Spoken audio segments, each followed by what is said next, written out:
capital P. I am a great big bundle of potentiality.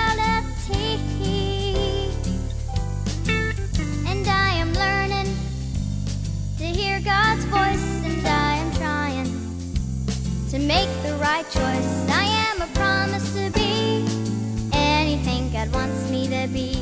Hello and welcome back to our second night of Back to School with Dr. Price, and I want to thank the entire North Green Street family, NGSCOC. You have been wonderful in helping us facilitate our back to school readiness effort this year. Every year we do this as a point to get our students, our families, and even our church ready for what we need to do to help our children and to support them in a holistic fashion. I'm a holistic preacher. I preach the whole person in the whole context of the entirety of what we go through in our life. We are trying to make the scriptures livable. And so we're handling our time of exile and persecution and disease and famine and unrest by sticking close to each other, getting all of the important information that we can gather, and we are disseminating that to everyone we know so that they can be informed and they can have an understanding and make decisions that would benefit them and theirs. Tonight, we are going to be joined by Sister Takeda Scruggs. I enjoy working with her. It's been my pleasure to have gone into her classroom nearly every year since I've been here in this 4-year stint. And I've always loved her classroom management. She's going to be talking to us tonight about some tips and ways to help our students. And what I want you to do is I want you to prepare to take some notes. I want you to be prepared to go in dialogue with your students and your family members and pass this along to some of your friends who might be at home. Listen, if they're taking in all that other information and they miss this, that'll be just unfortunate. But if they can get this information as they begin to prepare their student, think of how it can bless them as they are going back. And we know that there are many different levels and many alternatives at this time. Matter of fact, tomorrow night I'm going to talk about some of the things that are happening in our system that are specific to our students and the options, and how I want you all to be aware of the options. But before we hear from Takeda Scruggs tonight, who is just a wonderful teacher, she's a wonderful Christian educator here in the education department, I want to say something to you. One of my favorite songs as a younger man was MC Hammer's You've Got to Pray, or We've Got to Pray Just to Make It Today. And I think that prayer together, families, whether it's mom and dad with the child, some ways to connect through prayer, and teaching that student how to go to God in prayer on their own can be really helpful. Sometimes there are things that happen at school, there are pressures at school, and just that relief of prayer, being able to escape and teaching them how to escape in prayer is important. So I want you to take a little time after dinner or before you get up in the morning, maybe getting up early enough just to have a little prayer with your student or with the students in your family. That's my spiritual medicine for tonight. And I want to again thank you for joining us for our second night in our Back to School Readiness Awareness Seminar.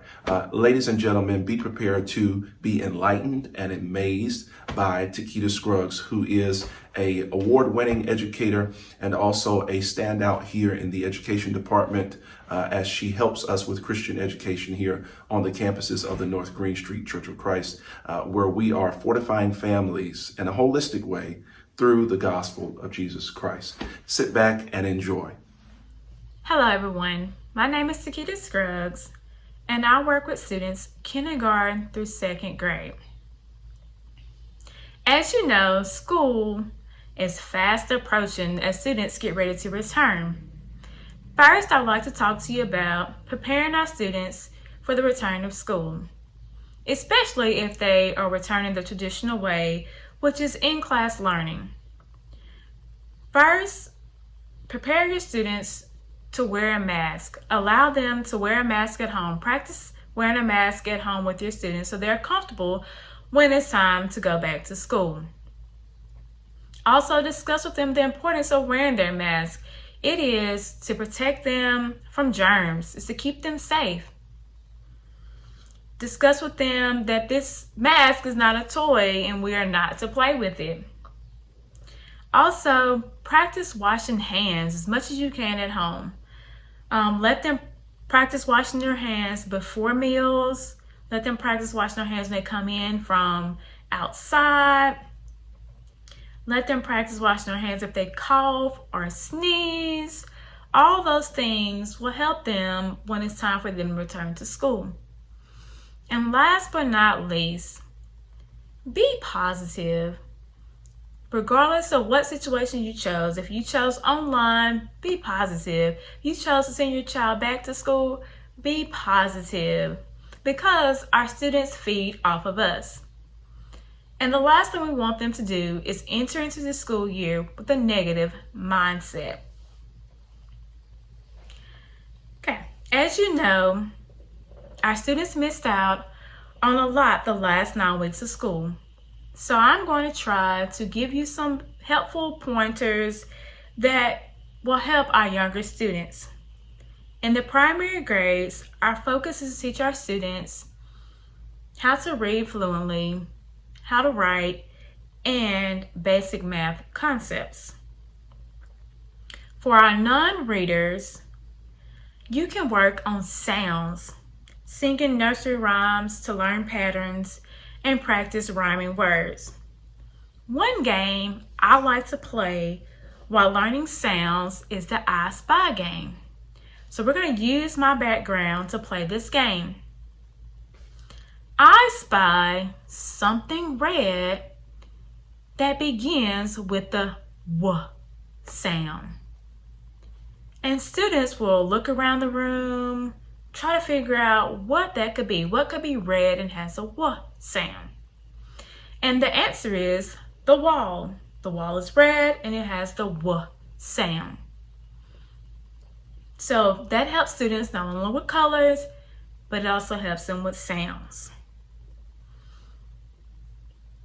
After your child has mastered sounds, then you can work on blending the sounds to form a word. So I'm going to get my whiteboard. You can use paper and pencil. That will work just fine. I'm going to write a word on my board.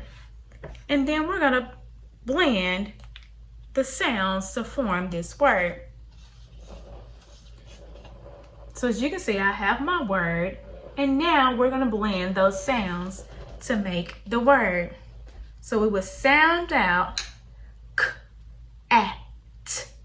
And we will do this multiple times, stretching out the sounds and speeding up. K, at, k, at, k, at, cat. Until the students say the word. So that is called blending sounds to form the words. Also, you could break it up. You could, once they have done that, you could give them a picture and then let them build the words. So if I would have given them a picture of a cat, then they could have sounded out the sounds for cat. They would have said k, at. That's 3 sounds. So I'll put 3 lines. And then the first sound in cat was k. And I will write a C. And then my second sound, k, a, and then k, at, t, cat.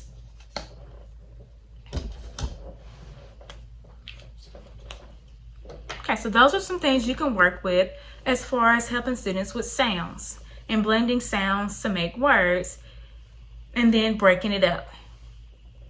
It is important that you read with your child or read to your child for at least 20 minutes a day. This will expose them to more words and help develop vocabulary for fluency and comprehension.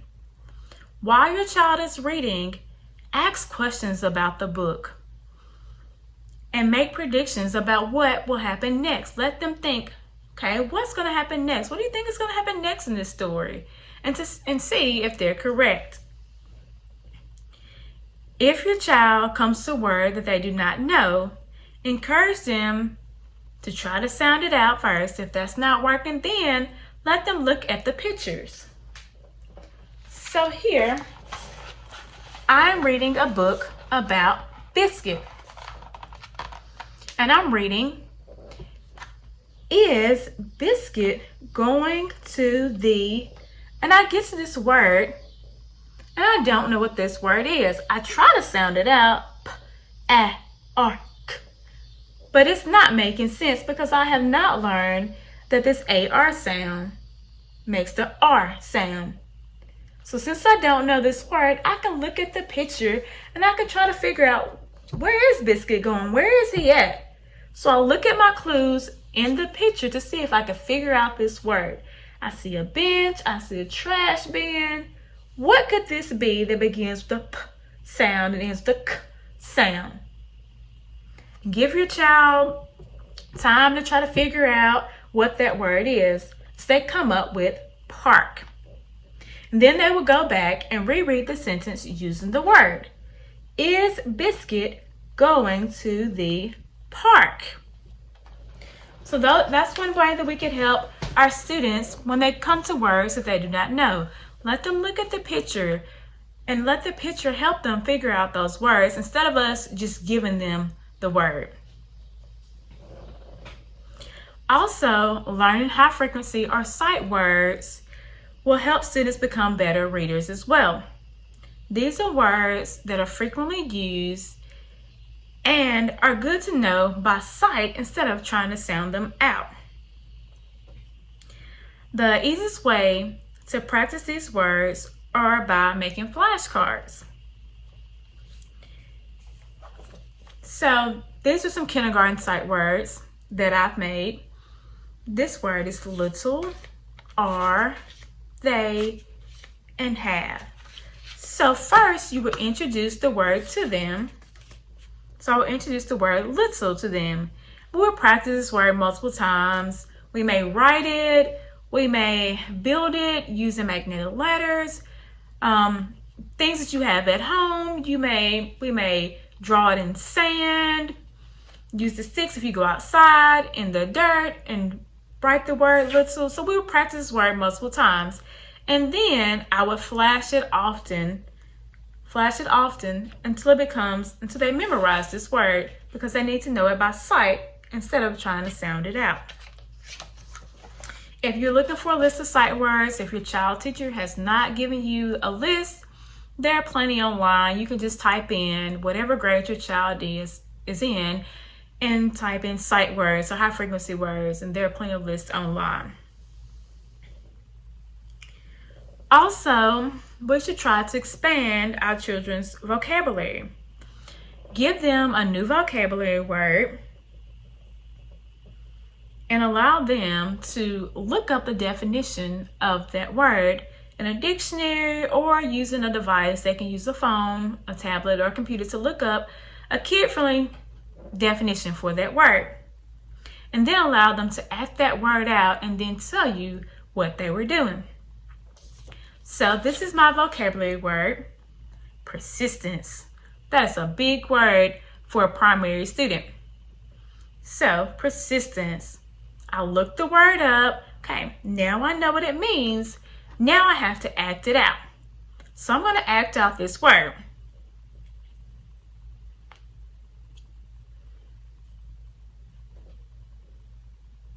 So after I act out the word, then I can tell what I was doing, because I know what the word means now. And I have to use my word in a sentence. So my sentence could be, I showed persistence when trying to open the bottle. This will help students build their vocabulary by giving them a vocabulary word they don't know each day and having them look it up and act it out. Okay, so that was reading. I know that was a lot about reading, but in our primary grades, our main focus really is reading, getting our students to be able to read fluently so they're ready when they get into higher grades. But we also work on writing, and one way you can work on writing at home is to get a composition notebook and allow your child to write every day. Write something in that composition notebook every day. If they are beginning writers and they're not spelling words correctly, that is okay. Let them sound the words out and spell it the best they can. And as the more that they work on it, they will get better. And you will see that each day as they write. If they can't write at all, allow them to draw a picture and then tell you about the picture that they drew. Okay, and also we work on math. We focus on math in the primary grades, and things that you can work on at home for math are addition and subtraction facts of 20. That's our biggest thing, is getting our students to learn those math facts, being able to add and subtract without using these fingers. Because a lot of times they want to use these fingers, and then when they get to big numbers, they don't have enough fingers. So practice math facts, practice addition and subtraction math facts to 20. Also, you can identify and characterize shapes, 2D and 3D shapes. So you can use lots of different things at home for shapes. So I have a picture here, and this picture is flat. So let them describe the picture. It's flat. It has 4 sides. It's flat and has 4 sides. So this shape is a rectangle. It's 2D and it's a rectangle because it's flat. Okay, I also have something else here. Now this is not flat. This shape is not flat at all. So it must be a 3D shape. And I will count my sides. It has, or my faces. It has 1, 2, 3, 4, 5, and 6. And then it has 1, 2, 3, 4, 5, 6, 7, has 8 vertices or points. So this shape has 6 faces, 6 flat faces, and then 8 vertices. So this shape is a rectangular prism. So you can just use lots of different things at home to work with shapes with your child. Also, you can use, we can do measurement at home. You can take a shoe or a pen or pencil and measure different things using those objects. For instance, I can measure the length of my table using this pen. I would say, how many pens long is this table? And then I would use that to measure it. So those are things you can do at home as far as with measurement. Also, I know there's a coin shortage, but I know you have some coins somewhere in your house. I know there's loose change somewhere, coin jar somewhere in your house. So break out those coins. Let your child identify the coins. Once they have identified the coins, then allow them to count the coins.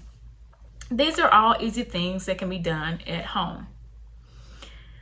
Wow, I know with our kids today, they love their tablets, they love devices, but for our primary students, they need interactions. Yes, it's good to let them learn some things on the computer, learn some things on the tablet, but they really need to interact with us. So as much as you can, be active with them. Make it fun, make it enjoyable for them and you. Make this time special for you and your child. And that's all I have as far as tips for primary students. I hope everyone has a great school year and stay safe.